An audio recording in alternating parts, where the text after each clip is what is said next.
الذي نحمده ونستعينه ونستغفره ونؤمن به ونتوكل عليه ونعوذ بالله من شرور أنفسنا ومن سيئات أعمالنا من يهده الله فلا مضل له ومن يضلل فلا هادي له ونشهد أن لا إله إلا الله وحده لا شريك له ونشهد أن محمدا عبد الله ورسوله أرسله الله تعالى بالهدى ودين الحق ليظهره على الدين كله وكفى بالله شهيدا فصلى الله عليه وسلم تسليما كثيرا كثيرا ثم أما بعد فإن أصدق الحديث كتاب الله وخير الهدي هدي محمد صلى الله عليه وسلم وإن شر الأمور محدثاتها وإن كل محدثة بدعة وكل بدعة ضلالة وكل ضلالة في النار. يقول سبحانه وتعالى في كتابه الكريم بعد أن يقول أعوذ بالله من الشيطان الرجيم تبارك الذي جعل في السماء بروجا وجعل فيها سراجا وقمرا منيرا وهو الذي جعل الليل والنهار خلفة لمن أراد أن يذكر أو أراد شكورا وعباد الرحمن الذين يمشون على الأرض هونا وإذا خاطبهم الجاهلون قالوا سلاما والذين يبيتون لربهم سجدا وقياما. رب اشرح لي صدري ويسر لي أمري واحلل عقدة من لساني يفقهوا قولي آمين يا رب العالمين. Inshallah, in today's brief khutbah, I'd like to share with you a few ayat that belong to a very powerful surah and a short surah relatively of the Quran, Suruah Al Furqan. And there are many beautiful qualities of Suruah Al Furqan, and in particular of these ayat, and I just want to highlight a couple of them. One of them, of course, is that right before we get into these ayat, Allah Azza wa Jalla revealed an ayah of a sajda. So the ayah right before this one, when a Muslim is to recite it, we're supposed to fall into sajda. And it's actually a conversation with people who commit shirk. Among the mushrikun of Makkah, there were people who recognized the word Allah because they were using it even before Islam. But when they heard the word Ar-Rahman, then this was a new name of Allah to them. And even though it's obvious that it's referring to Allah Azza wa Jal, when somebody wants to act ignorant and they want to act like they don't know what you're talking about, then they pretend like they don't know. So they would say things like, who do you worship, God or Allah or Ar-Rahman? Who do you worship? Why do you keep talking about this Ar-Rahman? And Ar-Rahman is not something new to the Arabs also from the Islamic point of view, because the ayat that refer to Ar-Rahman are some of the earliest revelations. For example, the Fatiha. The Fatiha is the first complete surah to be revealed. Alhamdulillahi Rabbil Alameen, Ar-Rahman Ar-Rahim. How many times they must have heard Bismillah Ar-Rahman Ar-Rahim? They know enough Arabic to know that Ar-Rahman is a describer of the word Allah. But regardless, when you have to dismantle or undermine somebody's argument or somebody's invitation, then you can say anything obnoxious that comes in your head. And so they said, what Ar-Rahman? What are you talking about? And so in the ayah before, not only did Allah introduce us to Ar-Rahman, He introduced us in such a powerful way that the believers, when they hear that, they are compelled to fall into sajda. They can't even continue to go about their day and just listen on the side. This is an ayah of sajda. Now, when one falls into sajda, this is the most humble position that a slave of Allah can be in. Even from the point of view of a non-believer. When a non-believer sees us pray and they don't know what salat is, they might even come and start talking to you. Because they don't know that you're praying. They don't know what that means. But they will notice that your hands and your eyes and the look on your face, this guy is humble before something. What's going on? Something's on his mind. You know? Then when we go into ruku', it's like the expression of exhaustion. You know when sprinters and things like that, when they run a long time, what do? Literally, just grab their knees like, I can't do anymore. You know? This is our expression that we are weak before Allah Azza wa Jalla. And then sajda, there is no society in the world that doesn't understand that that is actually an expression of the ultimate humility. You came in before somebody. As a matter of fact, in the most ignorant talk shows and sports shows, they'll have famous athletes come and, like, just as a joke, the fans are going to be like doing expressions of sajda. Even today in stadiums and things like that. It's incredible. But the point I'm trying to make is sajda is the most humble position you can possibly be in. Physically, and actually that's supposed to be psychologically also. Psychologically, we should be completely humbled before Allah Azza wa Jalla. And when you're completely humbled before Allah is the best time to declare two things. Not only how low you and I are, but how high Allah Azza wa Jalla is. So we're supposed to go into these ayat that I'm trying to share with you. The intent of the surah is to venture into these ayat with an unusual state of humility. تَبَارَكَ الَّذِي جَعَلَ فِي السَّمَاءِ بُرُوجًا. How full of barakah. How full of barakah. I'm trying to make the translation easy to understand. You know, in English translations they say, how blessed is the one that placed a brilliant source of light, a brilliant thing in the sky. جَعَلَ فِي السَّمَاءِ بُرُوجًا. Burj is actually a brilliant tower that you can see from far away. You can't see anything in the city, there are no lights, but there's a tower and there's a light on top, that's a burj. You can see it from a distance. Allah says, burujan. He put multiple brilliant towers up in the sky, referring to what the stars look like. Stars look like their own civilization. Burujan. وَجَعَلَ فِيهَا سِرَاجًا. And He put in it a massive lamp. Siraj is an unusually brilliant lamp. وَقَمَرًا مُنِيرًا. And He placed inside it a moon that gives off light, or deflects light. So Allah refers to the stars, the sun, and the moon. He refers to these things. And in each of them, He referred to their quality of giving light. You should appreciate that. Then in each of them, Allah could have called it the sun, the stars, the sun, and the moon. But instead of using nujum, He used buruj. Instead of using the sun as shams, He called it siraj. And instead of just calling it qamar, He said qamaran munira. And all three of them, there's the matter of light. There's the matter of brilliance. And this is important because Suruah Al Furqan is the surah that, the right before it is Suruah Al Nur. So that the effects of nur are still on the reader. The effects of light that lives inside the chest of a believer are still fresh. Anyhow, I was going to talk to you about barakah for a little bit. Barakah means az-ziyadatu fil khayr in Arabic. They say az-ziyadatu fil khayr. Increase in goodness. In other words, I was going to do something, but if what I was going to do has barakah, then the outcome of it will be better than I even hoped for. It will produce more good than it's expected to produce. That kind of an action is barakah. If my word has barakah in it, it will produce more good than it can logically be assumed to produce. An action of barakah, and we don't have the power of barakah. We have, in science they say action and reaction. They're equals, right? For every action there's an equal but opposite reaction, or consequences even. They're expected consequences. But in the concept of barakah, it says, though Allah Azza wa Jalla comes along, puts His barakah in something, and when He does put His barakah in something, then the goodness of it comes way more than any science can explain, any logic can explain. More goodness comes out of it into your life, into the lives of others. And Allah specifically mentions His barakah in this surah, right after He mentioned His name, Ar-Rahman. In Surah Al-Rahman, you'll notice Ar-Rahmanu 'allama al-Qur'an, and at the end of the surah, He'll say, Tabarak asmu rabbik. He began with Ar-Rahman, He ended the surah mentioning the barakah of that name. Meaning the word Ar-Rahman itself has certain special powers. When we call on Allah with that name, the things that we do have extra barakah in them, have extra power of goodness in them. And that is why it's so understandable that in our deen, Allah Azza wa Jalla and His Messenger sallallahu alayhi wa sallam have instructed us, whatever good thing you start doing, you should start with Bismillahi ar-Rahman ar-Rahim. When we just say Bismillah ar-Rahman ar-Rahim, now the things we're going to do, we are expecting from Allah to put more good out of them, bring more good out of them, than we could have expected ourselves. That no other human being could have done. This is Bismillah ar-Rahman ar-Rahim. And on a side note, even though that's not my khutbah, just using Bismillah ar-Rahman ar-Rahim is enough for a Muslim to always be optimistic. To always be optimistic. Because we called on the name of Allah that's full of barakah. So whatever I'm going to do, Allah is going to increase it. Allah is going to put good in it. The results of this are going to be good. And that's not up to me, or my effort, or my qualifications, even though I should try and do my best. That's because of the barakah of Allah in the end. Now, Allah referred to the sun, or rather the stars. Then He talked about the sun and the moon. وَقَمَرًا مُنِيرًا.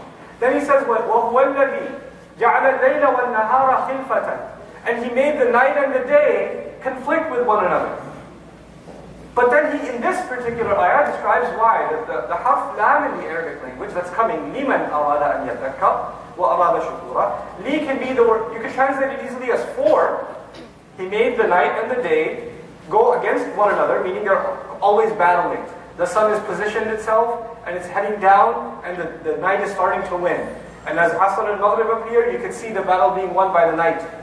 And then this battle will start again next morning. This khilfah, this succession, constant going back and forth, one behind the other, is going to keep happening. Allah says, why is it made and for who is this sun, night and day produced? لِمَنْ أَرَادَ أَنْ يَذَّكَّرَ. For the person who wants to make an effort to remember. When you say تَذَكَّرَ in Arabic language, then what you're saying is not only do you make an effort to remember, you are ready to take advice. You know, وَمَا يَتَذَكَّرُ إِلَّا أُولُو الْأَلْبَابِ. The people of the sharpest intellect, they're the only ones that will take the advice. When somebody says something, they say, yeah, this is the time that this advice applies. And this is a very important concept. A lot of times when you are doing something wrong and somebody tries to give you and me advice, we say, not right now. Not right now. There's time for that later. I don't need a lecture right now. You know? Give me that reminder later. In Juma'ah, I can take a reminder, but not at home. Not when I'm angry at my employee. Not when I'm on an angry phone call. If somebody gives you advice at that time, be a little patient. Calm down. Then you say, no, you know what? Mind your own business. Right now, I don't need the reminder. Allah says He made the night and the day. He kept on going in this way so that whoever truly has the intention, wants to benefit from the reminder, wants to take the reminder seriously, wants to make an effort to remember at the right time, can benefit. What's the connection between night and day and this? Every single believer that wakes up in the morning, especially in the month of Ramadan, should turn to Allah. And Allah says in the Quran, يُمْسِكُ السَّمَاء. He's holding the sky back from destroying you. From destroying you. Literally, you can imagine like an earthquake and a building's about to fall, or something's about to fall on you, and there's only one beam, or there's one person that's holding a door from collapsing on the children. You know? And he's saying, come on, come on. When that image is produced, that means you have no time. You have no time. In the study of the universe, you know, in astronomy, they talk about how there are an uncountable number of flying objects in the universe that are hurling at massive speeds. And any one of them can hit the planet Earth at any time. So we're just kind of lucking out so far. So if it just comes and hits, we can't do anything about it. It will just be gone. I mean, there are black holes in the universe, they see stars imploding, they see all this stuff, and they say there's no scientific way to save the earth from utter destruction. So Allah, you know, He doesn't just say He's holding the sky up. Sama means whatever's above. Whatever dangers lie above you out there, Allah is holding them back from you. And so when you and I see another day come out, another morning wind, and another night wind that evening, then we say, Ya Allah, you held it back again till you gave me another chance to take advantage of your reminder. Because when Allah stops holding it, and the earth's time runs out, that means my time ran out. So every single day, a believer is supposed to have a sense of urgency that Allah, out of His unimaginable mercy, بِأَنَّهُ وَالرَّحْمَنِ, because of that, He's giving you and me another day to live, another day to get our act together. أَوْ أَرَادَ شُكُورًا, or also this sky is being held up, and this day and night conflict with each other continually. You get another day and another night, and another day and another night. Why? So that you can be grateful. For the one who intends to be grateful. For the one who wants to appreciate. Now there are two things, benefiting from the reminder and being grateful. Those are the two things Allah Azza wa Jalla talked about in this order. I'll say them again because this is what really the point of my khutbah is. Benefiting from the reminder and being grateful. Those are the two things that Allah highlights in this passage. Now, the very next ayah talks about one of the most important aspects of benefiting from the reminder. And it's very beautiful how it correlates with the sun and then the moon. The sun, obviously, daytime. So the behavior of the daytime is highlighted first. And Allah Azza wa Jalla says, in this beautiful ayah, Allah Azza wa Jalla says, وَعِبَادُ الرَّحْمَنِ الَّذِينَ يَمْشُونَ عَلَى الْأَرْضِ هَوْنًا.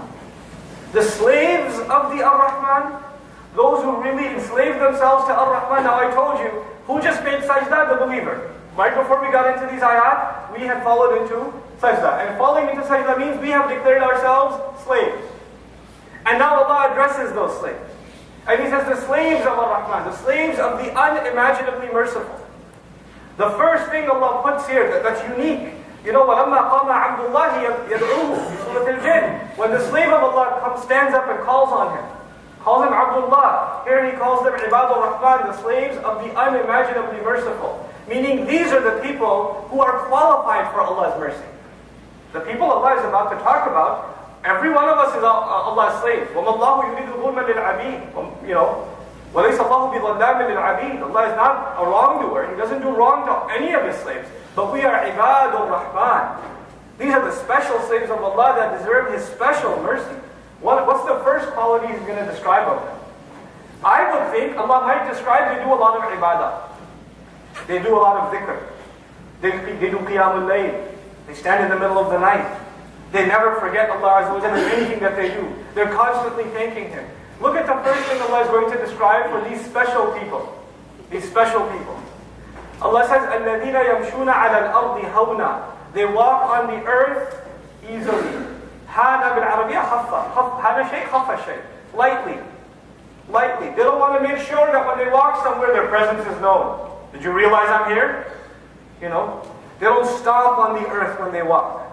They don't go into the office or go into the school or go into anywhere as they walk in to make sure everybody realizes I'm here.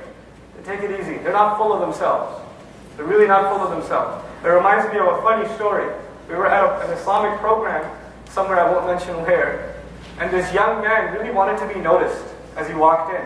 So he had shades on, a couple of buttons off from his shirt, and he kind of like poses and walks in. And he's expecting people to look at him. Nobody looked at him. So he walked out again. And walked in again. And walked out again. And walked in again like 3 times. It was the most hilarious thing. But he did all that. Why? Because you want attention. The first benefit of the word hawn is you don't want attention. You're just yourself. You're not too concerned about other people's opinion about you when you're just going about your day. Hawn for younger guys here is that you're not, when you're walking into the masjid, you're checking yourself out in every mirror. You know? This completely self-absorbed type of walk. Hawn also means bis-sakina wal-waqar. At the same time, this person is at peace. You know how some people, they're walking, they have a look on their face, an aggressive look, an intimidating look on their face, and you want, like, I want to stay away from that guy? Or they're waiting for you to make eye contact, and as soon as you make eye contact, they give you a stare, and you're supposed to, like, turn the other way? Like you only look at them when they're not looking at you? That's the opposite of hawn.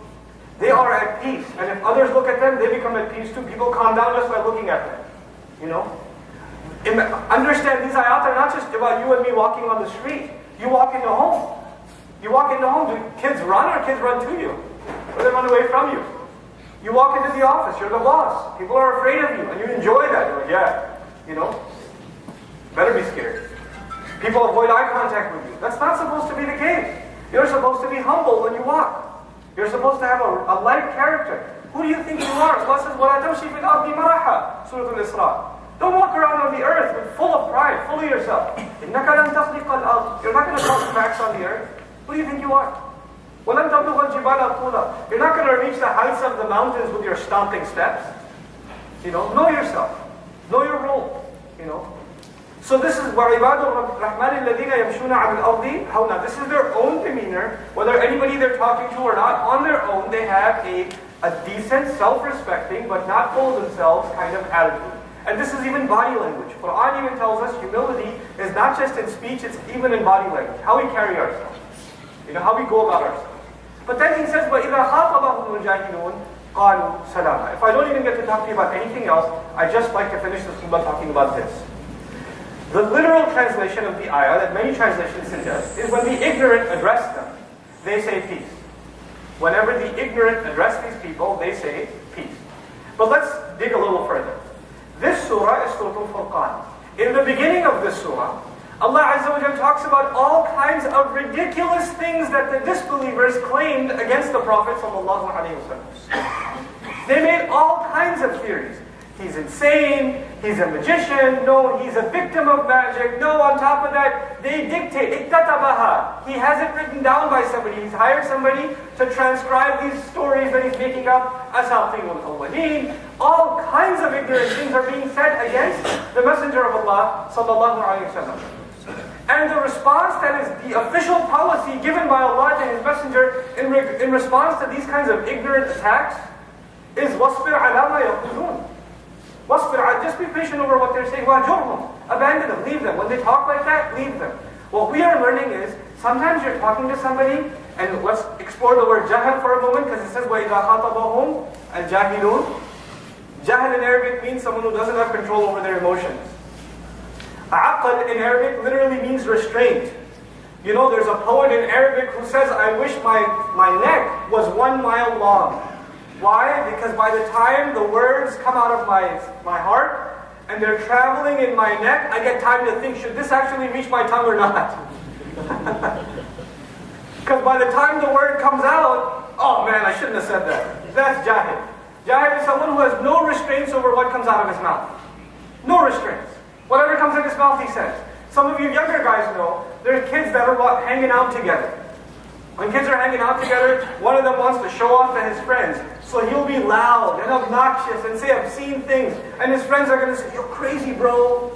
You're so crazy. And he goes, that's right. And then he's going to say even more obnoxious things. This is jahil. Let me show you how jahil I am. Let me prove to you how jahil I am, and we'll all be proud of it together. That guy is crazy, man. You know? People insulting people in public, and that's what the way khataba is used. Khataba isn't just used in any context. Khataba is used when you address somebody out loud and in public. You're trying to embarrass somebody publicly. Somebody comes to these people, and they're obnoxious. They don't have any control over their tongue, and it's public. They're humiliating you. They're doing all of that. How are you supposed to respond? You see, when somebody insults you, the first reaction is, oh yeah?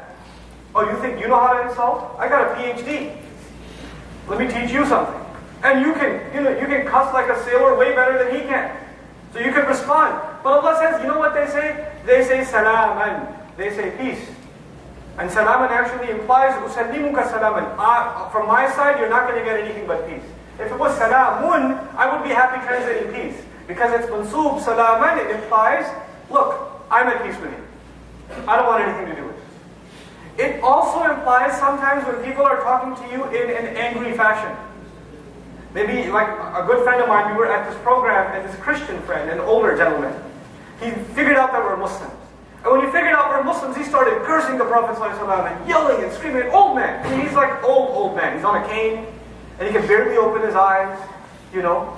And he's going at it. I mean, he won't stop. And the stuff he says should make you really angry. But you know what? This is not new. We are hearing these things about the Prophet ﷺ now. The people, the Sahaba, were listening to it with the Prophet standing right there. ﷺ. One of the famous stories that really moves me is that people came and they started, the Prophet was sitting with Abu Bakr as-Siddiq ﷺ. They were sitting together. And these people came and they started cursing out the Prophet ﷺ. Or actually cursing out Abu Bakr as-Siddiq first. They're yelling at him, screaming. They're talking about his family. You know, the worst thing you can do, talk about your family. Cursing them out. Abu Bakr as-Siddiq was patient. Doesn't even get up. Then they start talking against the messenger. They see that we couldn't get under his skin. We should try to insult the messenger. So they start insulting the messenger, sallallahu alaihi wasallam. And Abu Bakr as-Siddiq can't take it.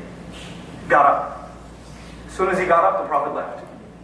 Sallallahu alaihi wasallam. Now Abu Bakr as-Siddiq has a choice. Should I go after these guys? Or should I go after my messenger? So he picks the messenger, sallallahu alaihi wasallam. And he went to him and he caught up with him. And he said, why'd you leave? And he said, so long as you were sitting there patiently, the angels were surrounding us. And all of them were saying that Abu Bakr is committed to the truth. Abu Bakr al-Haq. The moment you got up, they flew away. And I don't sit where angels don't sit. So he left. SubhanAllah. He's teaching even the most beloved, you have to learn to be quiet sometimes. The last thing I want to share with you about khatabahum al-jahilun qalu salam. Even if I could do that much, hopefully some good lesson has been taught. For myself and all of you. That is that jahal actually means not being overwhelmed by emotion. Being overwhelmed by emotion. That is why even Musa a.s. says, أَعُوذُ بِاللَّهِ أَنْ أَكُونَ مِنَ الْجَاهِلِينَ.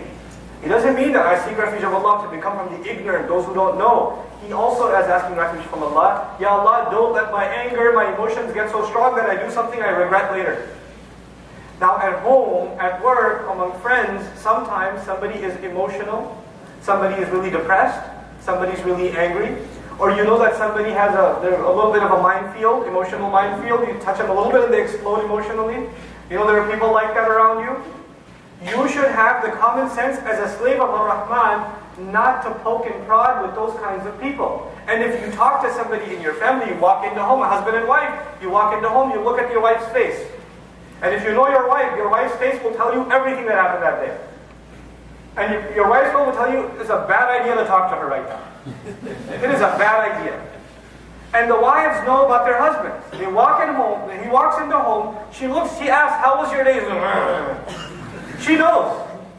Today is a bad idea to ask him for the groceries or talk to him about what we're going to do on the weekend, or let me just let him calm down, let him eat a little bit, let him just get it out of his system, and then I'll talk to him. But if you start from the very beginning, what's going to happen? What you should know is going to happen. At that time, they're overwhelmed by emotion, they're stressed out, they're depressed, whatever it is, and then they're going to talk back very angrily, and then you're going to say, oh yeah, you had a long day, what about me? And it's going to start. وَإِذَا خَاطَبَهُمُ الْجَاهِلُونَ قَالُوا سَلَامًا. It's emotional, psychological intelligence also. You don't just talk about what you want to talk about. You have to think about what is the emotional state of the person you're addressing. You have to be sensitive to them. These ayat are about courtesy. Not only are you humble in and of yourself, how the way you carry yourself, you consider what other people are going through before you say something to them. Maybe this is not the best time to give your son a lecture. Maybe he's a little stressed out right now. Maybe he's a little, overwhelmed. Maybe find a better time. Maybe it's not the best time to tell your wife she did something wrong. Maybe you could find a better time to do that. Maybe right now she's under a lot of pressure, So and especially as basis, right? The wife is cooking, 2 kids are hanging off of her and all this stuff, and you're like, hey, you forgot to put salt in here? Come on. Find a better time. Hey, this was amazing. A little more salt next time, it'll be like from Jannah. You could do that, You could do that. But just take it easy, don't say things. Don't say things at the wrong time. This is what إِذَا خَاطَبَهُمُ الْجَاهِلُونَ قَالُوا سَلَامًا. May Allah Azza wa Jalla make us of those that are sensitive when they open their mouth as a result of wanting Allah's mercy. And this is my final reminder to you. And that is that this entire passage was about people, the special people that get the mercy of Allah. So to get the special mercy of Allah, we have to watch what we say. That's the first thing Allah described. قِيَامُ اللَّيْلِ وَالَّذِينَ يَبِيتُونَ لِرَبِّهِمْ سُجَّدًا وَقِيَامًا. They spend the entire night making sajda and making qiyam is mentioned second. This is mentioned first. Can you imagine? That is when we talk to Allah. When we make sajda and we make qiyam, we stand in front of Allah in the middle of the night. That's when we're talking to Allah. Allah said, before I teach you about talking to me, I'm going to teach you about talking to others. You have to learn to talk to others too. That's a matter of your heart too, because when you talk to others in a mean way, your heart becomes hard, and then you can't bring me a good heart when you're ready to talk to me. SubhanAllah. It's an incredible thing. So we have to become people of conscience, of sensitivity, and may Allah Azza wa Jalla make us a people of qiyam and sujood in the middle of the night. Barakallahu li wa lakum fil Qur'an al-Hakim, wa nafa'ni wa iyyakum bil ayati wal dhikr al-hakim.